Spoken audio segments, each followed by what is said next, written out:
அனைவருக்கும் வணக்கம். இப்போ எனக்கு தெரிஞ்ச ஒரு சின்ன சின்ன உறவுகளை எப்படி ஜோதிடம் மூலம் கையாளுறது அப்படின்னு தெரிஞ்ச சில விஷயங்களை தான் உங்கள்கிட்ட நான் பகிர்ந்துக்கணும்னு நினைக்கிறேன். என்னன்னா ஜோதிட கான்செப்டில் ஒவ்வொரு ஜாதகத்துலேயும் ஒரு ஒரு பர்டிகுலர் ஒரு கான்செப்ட் இருக்குது. பரிவர்த்தனை, அந்த பரிவர்த்தனை பற்றி நான் பேச போகிறேன். அந்த பரிவர்த்தனை என்ன செய்யும், அந்த பரிவர்த்தனை ஒருவருடைய ஜாதகத்தில் இருந்துச்சுன்னா அந்த அந்த பரிவர்த்தனைங்கிறனால உறவுகளை நம்ம எப்படி கையாளுறது அப்படிங்கிறத பற்றி பேச போகிறேன். இப்போ ஒருத்தவங்களுக்கு ஒரு ஜாதகத்தில் பரிவர்த்தனை இருக்குது அப்படின்னா அவங்க செய்ய போகிற முயற்சி உடனே இந்த ஃப்ராக்ஷன்ஸ் ஆஃப் செகண்ட்ஸில் உலகத்தில் எஸ்டாப்ளிஷ் ஆகும். இவங்க இதைத்தான் பண்ண போகிறாங்க, நான் இதைத்தான் செய்ய போகிறேன் அப்படின்னு சொல்லி ஓப்பனாக பேசுவோம். பரிவர்த்தனை உள்ள ஜாதகரோ ஜாதகியோ ஓப்பனாக பேசுவாங்க. என்னன்னா ஏதோ டூர் அரேஞ்ச் பண்ணுறாங்க, ஊட்டி வரியா கொடைக்கானல் வரியா அப்படின்னு ஓப்பனாக 2 வார்த்தை ஓப்பனாக போட்டு உடைக்கும். அதுதான் பரிவர்த்தனை. பரிவர்த்தனையோட சூட்சுமமே அதுதான். இன்னொன்று, பரிவர்த்தனை உள்ள ஜாதகரோ ஜாதகியோ கண்டிப்பாக கடைசி நேரத்தில் காப்பாற்றப்படுவார்கள். யாரோ ஒருவரால் கைதூக்கி விடப்படும் ஜாதகர் ஜாதகி தான் பரிவர்த்தனை உள்ள ஜாதகம்.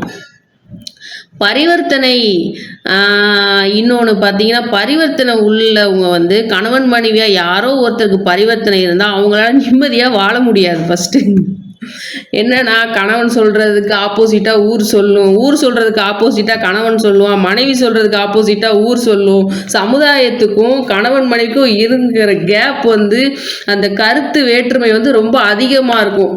ஏன்னா பரிவர்த்தனை உள்ள ஜாதகம் குடும்பத்துக்கு உருப்படாத ஜாதகம், அது சமுதாயத்துக்கு தான் உருப்படும் அந்த ஜாதகம். இதுதான் பரிவர்த்தனையோட ஒரு பெரிய சூட்சுமே. பரிவர்த்தனையில் நிறைய ப்ளஸ் இருக்குங்க. பரிவர்த்தனை உள்ள ஜாதகர் கடைசி நிமிடத்தில் 99% பிரச்சனையை சந்திச்சாலும் அந்த 0.1% கடைசியாக ஒருத்தவங்க கை தூக்கி விடுவாங்க. அதுதான் பரிவர்த்தனையோட ஒரு பெரிய ப்ளஸ்ஸு. கடைசியில் கழுத்து வெட்டப்படும் போது உன் கடைசி ஆசை என்னடா அப்படின்னு கேட்குற அளவுக்கு பரிவர்த்தனை வேலை செய்யும். கடைசியில் ஒரு வார்த்தையை போடுவாங்க, உனக்கு இப்போ என்னதான் பண்ணணும், நீ என்னதான் பண்ணணும்னு நினைக்கிற அப்படின்னு சொல்லி ஒரு கேள்வியை போடுவாங்க. அப்போ கேள்வியை போடும் போது படப்பட நம்ம லிஸ்டெல்லாம் போட்டு அடிக்கிடணும். அந்த நேரத்தில் நீங்கள் ஐயோ இல்லை அப்படின்னு சொல்லி மற்றவங்களுக்காண்டி இறக்கம் பார்த்துட்டீங்க, உங்கள் லைஃப் டோட்டல் அவுட்டு, அவ்வளோதான், முடிஞ்சு போச்சு. ஆனால் ஒரு மைனஸ் இருக்குது. என்னன்னா, பரிவர்த்தனை உள்ள ஜாதகர் ஜெயிச்சிட்டாருன்னா, ஜாதகரோட காரியம் நடைபெற்றுச்சுன்னா கூட உள்ளவங்க பயங்கரமாக பாதிக்கப்படுவாங்க. இது ஒரு விஷயம் இருக்குது. ஆனால் ஒரு 50 வயசுக்கு மேலாம் பரிவர்த்தனை பயங்கரமாக வேலை செய்ய ஆரம்பிக்கும். ஏன்னா எக்ஸ்பீரியன்ஸை நிறையா எடுத்துக்கிடும், லைஃப்பில் ரொம்ப அதிகமாக வேலை செய்ய ஆரம்பிக்கும் பரிவர்த்தனை. இதுதான் இதோட சூட்சுமம். அடுத்தடுத்து நிறைய பரிவர்த்தனையில் சின்ன சின்ன சின்ன உறவுகளை எப்படி கையாளுறது அப்படிங்கிற சில சூட்சுமங்கள்லாம் இருக்குது. அதை நான் உங்களுக்கு சொல்லித்தரேன்.